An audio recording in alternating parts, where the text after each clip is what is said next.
Құлпынай жемісін көбіне махаббат, сұлулық, жастық жемісі деп атайды. Ал оның не үшін олай аталатынын бәріміз бірдей біле бермейміз. Оның сырын білгіңіз келсе, каналға тіркеліп, видеоны соңына дейін қараңыз. Өйткені біз бүгін сіздерге бұл жемістің адам денсаулығына пайдасы туралы айтатын боламыз. Құлпынай жүрек қан тамырлары ауруларының алдын алады.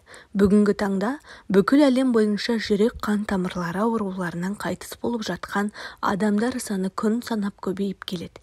Егер бұл жемісті өзіңіздің ас мәзіріңізге қосатын болсаңыз, аталмыш аурудың алдын алуға болады.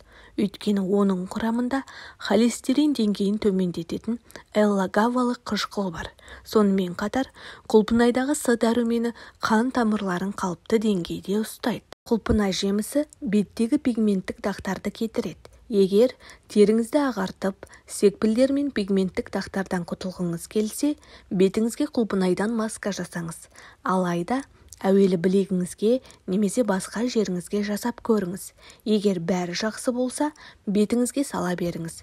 Мұндай масканы аптасына 1-2 рет жасап тұрсаңыз дұрыс болады. Маска безеу мен қабынуға қарсы көмектеседі. Егер теріңізге түрлі бөртпелер шығып мазалайтын болса, онда ойланбастан құлпынайдың түйініне маска дайындаңыз.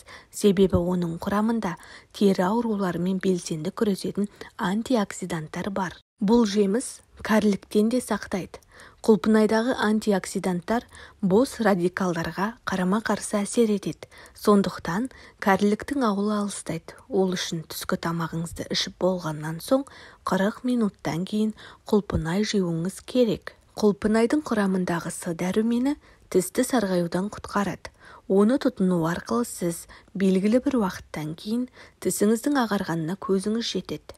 Жыл өте көзіңіздің көруі де нашарлай түсетіні анық. Ол кезде құлпынайдағы С дәрумені органикалық қышқылдар, флавоноидтер түрлі көз ауруларына қарсы көмектеседі. Құлпынай жеп сұлулығыңызды сақтаңыз және денсаулығыңызды күтіңіз.